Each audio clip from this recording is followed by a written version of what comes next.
Subscribe कीजिए learn triple E channel को और प्रेस कीजिए इस बेल आइकॉन को ताकि आप देख सकें लेटेस्ट वीडियो सबसे पहले। Hello guys, welcome back in learn triple E. Guys, आज की इस वीडियो में हम डिस्कस करने वाले हैं हाइड्रोलिक प्रेस मशीन के बारे में कि इसका कंट्रोल पैनल जो होता है वो किस तरीके से बनता है, इसके कंट्रोल पैनल के कनेक्शन किस तरीके से किए जाते हैं, वो आज हम इस वीडियो में डिस्कस करेंगे। आई होप कि आपको ये वीडियो पसंद आएगी और इस वीडियो से आपको काफी कुछ सीखने को मिलेगा। नेक्स्ट वीडियो जो होगी हमारी, उसमें हम लगभग 400 से 500 टन की जो प्रेस मशीन जो होती है, जो काफी हैवी मशीनें होती हैं, जो न्यूमेटिक से चलती हैं या फिर कुछ हाइड्रोलिक से भी चलती हैं, उनके कनेक्शन किस तरीके से किए जाते हैं वो हम डिस्कस करेंगे। लेकिन फिलहाल आज की इस वीडियो में हम एक छोटी सी प्रेस मशीन के कनेक्शन समझने की कोशिश करेंगे। अगर आप ये मशीन जो छोटी सी जो प्रेस मशीन आपको जो दो दिख रही है, अगर आप इनके जो पैनल के कनेक्शन जो होते हैं, इलेक्ट्रिकल कनेक्शन, अगर आप वो समझ जाएंगे तो आप बड़े के भी बड़ी ही आसानी से कर सकते हैं। उसमें सिर्फ स्टार डेल्टा का यूज होता है बस, और बाकी कुछ भी नहीं है, बाकी सेम सिस्टम है सारा का सारा। ठीक है, तो चलिए इसके कनेक्शन थोड़ा सा हम लैडर में समझने की कोशिश करेंगे ताकि आपको पीएलसी में भी काफी इजी पड़े उसके प्रोग्राम बनाना। ठीक है, क्योंकि अगर हम लैडर में समझेंगे उस चीज को तो आप उसका प्रोग्राम पीएलसी में भी बड़ी आसानी से बना सकते हैं। तो चलिए इसका हम लैडर में इसका डायग्राम समझने की कोशिश करते हैं। तो यहाँ पे अभी हम हाइड्रोलिक के जो हाइड्रोलिक प्रेस मशीन है उसके कंट्रोल पैनल के बारे में डिस्कस करेंगे। तो यहाँ पे हम हाइड्रोलिक के बारे में डिस्कस करने वाले हैं, हाइड्रोलिक प्रेस मशीन। ठीक है, hydraulic press machine control panel. Okay, तो hydraulic press machine control panel में हम क्या काम करेंगे, हम यहाँ पे देखिए अभी हम इसके जो कनेक्शन करेंगे ना वो हम लैडर में इसके कनेक्शन करेंगे। लैडर में कनेक्शन करने का मेन पर्पस ये है कि आपको जो पीएलसी में भी काफी आसानी से समझ में आ जाएगा कि हम इसकी प्रोग्रामिंग अगर पीएलसी में करनी पड़े हमको तो हम किस तरीके से करेंगे। ठीक है, तो साथ के साथ में आपको वो भी समझ में आ जाएगा। तो सबसे पहले हम यहाँ पे क्या काम करेंगे, सबसे पहले अगर आप कभी भी किसी भी मशीन की अगर आप कंट्रोलिंग कर रहे हैं तो आपको ध्यान में रखना है कि पहली जो वायर आपने लेनी है, पहला जो कंट्रोलिंग का जो पहला स्विच जो आपने लेना है वो हमेशा इमरजेंसी लेना है। ठीक है, वो हमेशा इमरजेंसी लेना है और ये इमरजेंसी हमारा, हमने यहाँ पे इमरजेंसी पुश बटन लगा दिया और इमरजेंसी पुश बटन हमेशा एनसी होगा। आई थिंक आपको पता होगा। तो यहाँ पे इमरजेंसी पुश बटन हमने एनसी लगा दिया, उसके बाद हमने एक एनओ पुश बटन लगाया, वो मैं आपको बताऊंगा कि क्यों लगाया, किस तरीके से, क्या पर्पज है इसका। और इससे मैंने एक आउटपुट ऑन करवा ली जो कि होगी हमारी Y1 या फिर Y0 रख लेते हैं। ठीक है, Y0, एंड इस Y0 को मैंने होल्डिंग दे दी। ठीक है, यहाँ पे मैंने इसको होल्डिंग दे दी एंड ये हो गया हमारा Y0 का NO। ठीक है, ये Y0 का NO है एंड ये जो NO है ये हमारा है कंट्रोल ऑन का। ठीक है, कंट्रोल ऑन का, ये हमारा कंट्रोल ऑन का है। तो यहाँ पे मैं आपको एक ऑपरेटर का जो हमको जो पैनल का जो फ्रंट व्यू जो दिखता है, यानी कि जो ऑपरेटर के पास रहता है, जो कि ऑपरेटर जो ऑपरेट करेगा, वो भी मैं आपको यहाँ पे बना करके दिखा देता हूँ। ठीक है, तो यहाँ पे हम अपने चैनल का नाम लिख देते हैं लर्न ट्रिपल ई। ओके, तो यहाँ पे देखिए अभी हमने यहाँ पे क्या काम किया, हमने यहाँ पे एक इमरजेंसी पुश बटन लगाया और एक कंट्रोल ऑन का पुश बटन लगा दिया एंड इससे एक आउटपुट ऑन करवा ली और इसको होल्डिंग दे दी। तो जो ये आउटपुट ऑन है, ये जो हम अगर हम पीएलसी में इसकी प्रोग्रामिंग कर रहे हैं तो यहाँ पे एक आउटपुट हमको पीएलसी से आउटपुट मिलेगी। इससे हम चाहे तो कॉन्टैक्टर ऑन करवा सकते हैं, चाहे तो हम इसे एक रिले ऑन करवा सकते हैं।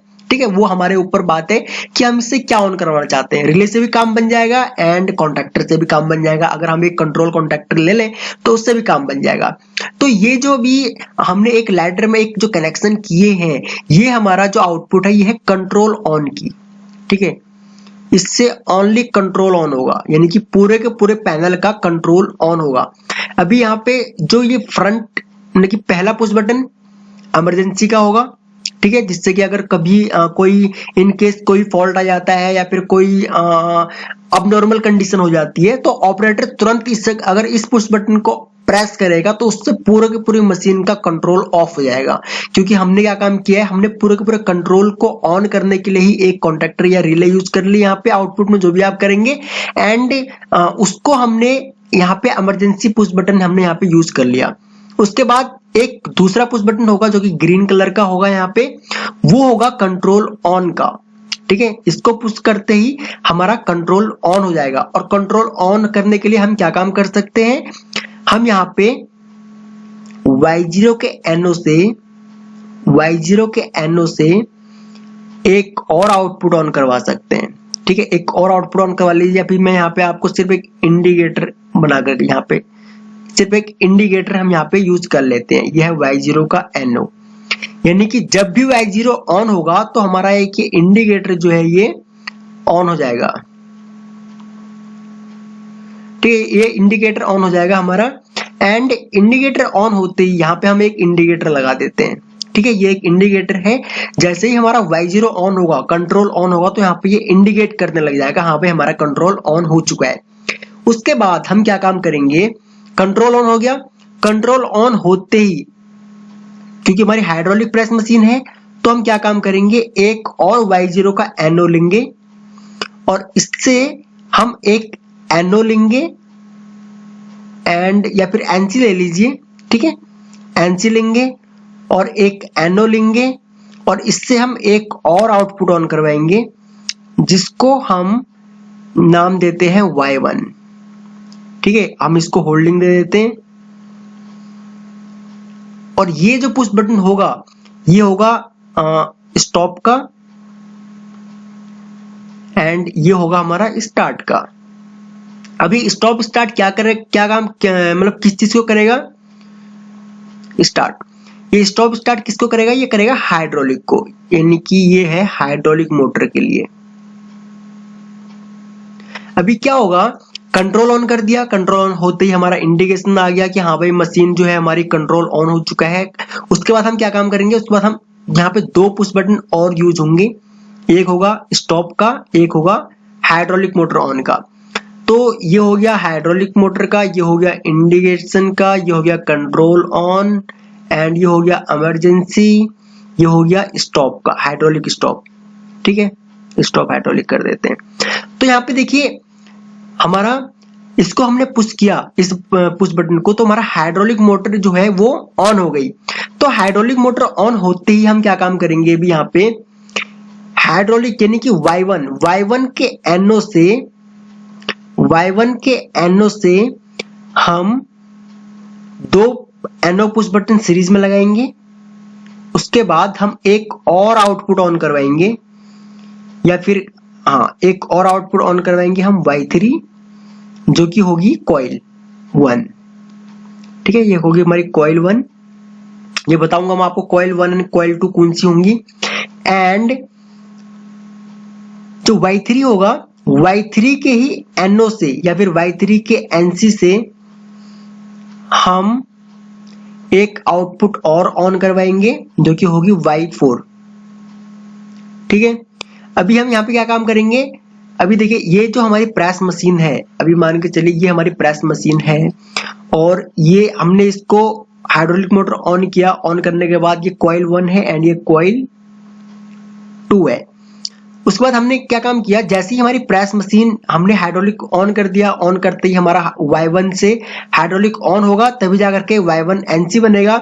एंड जो दो पुश बटन है ना, ये है जो हमारा पिछली वीडियो में हमने डिस्कस किया था, डबल हैंड पुश बटन, जो हमारे double hand push button safety के लिए हम जिनको यूज करते हैं, क्योंकि ये वो वाले पुश बटन है। ठीक है, दोनों के दोनों, हम चाहे तो एक भी यूज कर सकते हैं, लेकिन हम सेफ्टी पर्पज के लिए यहाँ पे दो यूज करते हैं। तो डबल हैंड पुश बटन है ये दोनों के दोनों। ठीक है, तो जैसे ही जब हम हाइड्रोलिक ऑन हो जाएगा, तो उसके बाद हम जैसे ही इन दोनों पुश बटन को ऑन करेंगे तो हमारा Y3 एक्टिवेट हो जाएगा। हमने Y3 से क्या ऑन करवा रखा है, Y3 से हमने कॉइल 1 हाइड्रोलिक की जो हमारी जो सोलेनॉइड कॉइल जो होती है वो हमने यहाँ पे ऑन करवाई है, यानी कि सोलेनॉइड कॉइल हमने ऑन करवाई है। तो जैसे ही डबल जो पुश बटन है इनको प्रेस किया जाएगा, तो इनको प्रेस करते ही क्या होगा, Y3 जो होगा वो एक्टिवेट हो जाएगा, उससे हमारी कॉइल ऑन हो जाएगी। कॉइल ऑन होते ही हाइड्रोलिक का प्रेशर कॉइल 1 के थ्रू जो हमारा जो हमने यहाँ पे एक सिलेंडर जो लगा रखा होगा, वो सिलेंडर क्या काम करेगा, इसको पुश करेगा नीचे की तरफ। ठीक है, नीचे की तरफ पुश करेगा एंड ये मान के चलिए यहां तक आएगा। ठीक है, यहां तक ये हमारा जो सिलेंडर है ये यहां तक आ गया। यहां तक आने के बाद अब ये क्या काम करेगा, चाहे तो हम यहाँ पे सेंसर यूज कर सकते हैं, चाहे तो हम जो हमारा लोड जो होगा यहाँ पे, हम जो भी जॉब हम जो भी ऑपरेशन करवाना चाहते हैं वो होगा। तो होने के बाद हमको पता लग जाता है कि भाई जैसे ही हमने प्रेस इससे प्रेस किया, प्रेस करने के बाद अगर हम किसी चीज को कुछ भी यहाँ पे ऑपरेट करवा रहे हैं तो वो कर देगा। उसके बाद जैसे ही ऑपरेटर क्या काम करेगा, इन दोनों प्रेस पुश बटन्स को छोड़ेगा, तो छोड़ते ही क्या होगा, ये कॉइल हमारी डीएक्टिवेट हो जाएगी, इस पे कोई सप्लाई नहीं जाएगी। इस पे सप्लाई ना जाने की वजह से क्या होगा, ये दोबारा से Y3NC बन जाएगा। Y3 के NC बनते ही देखिए, Y3 के NC बनते ही हमारा Y4 एक्टिवेट हो जाएगा। यानी कि जो कॉइल जो है यहाँ पे देखिए दो कॉइल होती है, एक प्रेशर इसको नीचे की तरफ देगा एंड दूसरा इसको प्रेशर ऊपर की तरफ देगा, क्योंकि जब ये सिलेंडर नीचे की तरफ आएगा तो Y3 से नीचे आ गया, लेकिन फिर इसको ऊपर भी तो जाना है ना, तो ऊपर जाएगा Y4 से। तो जैसे ही ऑपरेटर इन दोनों पुश बटन्स को छोड़ देगा, तो छोड़ते ही Y3 जो है वो ऑफ कंडीशन में आ जाएगा। तो ऑफ कंडीशन में आने के बाद जो इसका NC है वो एक्टिवेट हो जाएगा और इसके एक्टिवेट होते ही हमारा कॉइल 2 एक्टिवेट हो जाएगी। तो ये प्रेशर इधर से ऐसे जाने लगेगा, तो ये दोबारा से सिलेंडर ऊपर की तरफ आ जाएगा। ठीक है, तो ऊपर आने के बाद अभी देखिए, ऊपर आने के बाद क्या होगा कि जैसे ही जब तक ऑपरेटर इन दोनों पुश बटन्स को प्रेस नहीं करेगा तब तक ये यहाँ से प्रेशर इसका कंटिन्यू जाता रहेगा। तो हम इसके लिए क्या काम करेंगे, जब ये ऊपर आएगा तो जो इसकी होम पोजीशन होगी वहां पे हम या तो एक प्रॉक्सिमिटी स्विच या फिर हम एक लिमिट स्विच, इन दोनों में से कोई एक चीज लगा देंगे। तो इन दोनों में से एक चीज लगाने के लिए हम क्या काम करेंगे, इन दोनों में से कोई एक चीज का एनो हम यहाँ पे यूज कर लेंगे। ठीक है, या तो हम इसका प्रॉक्सिमिटी स्विच का या फिर लिमिट स्विच का एनो यूज कर लेंगे। यानी कि जैसे ही ये अपनी होम पोजीशन पे आएगा तो या तो प्रॉक्सिमिटी एक्टिवेट होगी या फिर लिमिट स्विच एक्टिवेट होगा। इन दोनों में से कोई भी एक एक्टिवेट होगा। तो एक्टिवेट होते ही क्या होगा, इनका यहाँ पे हम एनसी यूज करेंगे। ठीक है, एनसी यूज करेंगे। तो जैसे ही इनका हमारा लिमिट स्विच या प्रॉक्सिमिटी का जैसे ही एक्टिवेट होंगे तो इनका एनसी एनओ बन जाएगा। तो एनओ बनते ही क्या होगा, हमारा Y4 जो होगा वो भी ऑफ हो जाएगा और हमारी मशीन जो होगी वो होम कंडीशन में आ जाएगी। ठीक है, होम कंडीशन में आ जाएगी, दोनों की दोनों कॉइल जो होगी हमारी ऑफ कंडीशन में हो जाएंगी। ओके, तो ये जो है ये एक नॉर्मल सा सर्किट है हाइड्रोलिक प्रेस मशीन का। तो आई होप कि आपको ये वीडियो पसंद आई होगी। और यहाँ पे देखिए हम इसकी सेफ्टी भी यूज कर सकते हैं। सेफ्टी के लिए यहाँ पे काफी सारी चीजें हैं हाइड्रोलिक मशीन में। हम सेफ्टी क्या क्या यूज करना है, हमें क्या क्या हमारा मतलब कि जॉब क्या क्या है हमारा, भाई हम क्या चीज करवाना चाहते हैं हाइड्रोलिक मशीन से। अभी हम यहाँ पे Y4 का NC भी यूज कर सकते हैं कि भाई जब हमारा Y4 एक्टिवेट हो तो हमारा Y3 किसी भी कंडीशन में ऑन नहीं होना चाहिए। तो हम ये भी यूज कर सकते हैं। यहाँ पे हमने Y3 का NC यूज कर लिया है। ठीक है, तो इस तरीके से हम इसमें सेफ्टीज यूज कर सकते हैं। अभी देखिए इसको हम दोबारा अगर समझने की कोशिश करें तो सबसे पहले हमने यहाँ पे इमरजेंसी यूज किया, उसके बाद हमने कंट्रोल ऑन किया। तो जब तक कंट्रोल ऑन नहीं होगा तब तक हमारा क्या होगा, हाइड्रोलिक मशीन ऑन नहीं होगी, क्योंकि हमने कंट्रोल ऑन के ही एनओ से हाइड्रोलिक जो मोटर है उसको कमांड दे रखी है। उसके बाद यहाँ पे स्टॉप एंड स्टार्ट के लिए हमने बटन लगा दिए। यानी कि हम बिना कंट्रोल को ऑफ किए भी हाइड्रोलिक मोटर को हम ऑफ कर सकते हैं। चाहे तो हम डायरेक्ट जो है इमरजेंसी मार के कंट्रोल ऑफ कर सकते हैं पूरा का पूरा, या फिर हम सिर्फ हाइड्रोलिक मोटर को ही ऑफ कर सकते हैं, कंट्रोल हम ऑन छोड़ दें, लेकिन हम हाइड्रोलिक मोटर को सिर्फ ऑफ कर सकते हैं और उसको सिर्फ ऑन कर सकते हैं। उसके बाद ये डबल हैंडेड जो स्विच पुश बटन थे हमारे, जो कि हमने पिछली वीडियो में हमने डिस्कस किया था। अगर आपने वो वीडियो नहीं देखी है तो आप उसको वो वीडियो भी देख लेनी चाहिए। एंड ये हो गया हमारा इसका। अब एंड इसके साथ में अगर हम कोई काउंटर भी यूज करना चाहते हैं कि भाई हम ये चाहते हैं कि प्रेस मशीन में कितना प्रोडक्शन निकल रहा है, उसके लिए अगर हमको काउंटर भी यूज करना है तो हम वो भी यूज कर सकते हैं। ठीक है, इसमें हम काउंटर डिजिटल काउंटर भी यूज कर सकते हैं। इसमें हम जो वैसे जो मतलब कि एक नंबरिंग सिस्टम में आते हैं विदाउट डिजिटल, उनको भी यूज कर सकते हैं, किसी को भी हम यूज कर सकते हैं। तो ये फंडा है सारा का सारा हाइड्रोलिक प्रेस मशीन का। ठीक है, अभी देखिए ऊपर का सर्किट चेंज हो जाएगा। अगर जो हम बड़ी प्रेस मशीन की बात करें तो ऊपर का सर्किट यहाँ पे चेंज हो जाएगा, लेकिन ये नीचे का जो सर्किट है ये हमारा सेम रहता है। ठीक है, इतना सर्किट हमारा सेम रहता है जो कि पुश बटन का होता है। इससे हमें कॉइल और ये एक्टिवेट डीएक्टिवेट करनी होती है, ये हमारा सेम रहता है।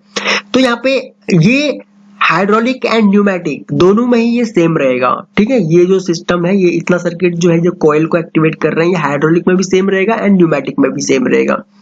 ओके गाइस, तो आई होप कि आपको ये सर्किट डायग्राम समझ में आ गया होगा। फिर भी अगर आपको कोई कंफ्यूजन है इस सर्किट से रिलेटेड तो आप बिल्कुल कमेंट कर सकते हैं इस वीडियो के नीचे। आप जितना मतलब जो भी पूछना चाहते हैं आप कमेंट कीजिए, और आपको नेक्स्ट वीडियो किस मशीन की कंट्रोल वायरिंग पर चाहिए वो भी आप हमें कमेंट करके बताइए। हम कोशिश करेंगे आपके लिए जो मशीन आप चाहते हैं कि भाई इसकी कंट्रोल वायरिंग आप समझना चाहते हैं, उस मशीन की कंट्रोल वायरिंग के बारे में आप हमसे कमेंट में पूछ सकते हैं। आपको ये वीडियो कैसी लगी वो भी आप प्लीज हमें कमेंट करके जरूर बताएं। अगर आपको ये वीडियो पसंद आई तो आप इस वीडियो को लाइक जरूर कीजिएगा एंड अपने फ्रेंडों में भी जरूर शेयर कीजिएगा, क्योंकि आपके लाइक्स और कमेंट हमारे लिए बहुत ज्यादा इंपॉर्टेंट रहते हैं और हम आपके लाइक्स और कमेंट से ही मोटिवेट होते हैं आपके लिए और भी ज्यादा वीडियोस बनाने के लिए।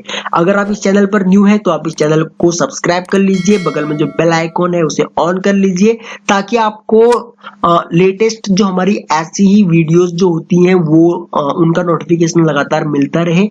ओके, तो अपना कीमती समय हमको देने के लिए आपका बहुत बहुत धन्यवाद। जल्द मिलते हैं अपनी नेक्स्ट वीडियो में।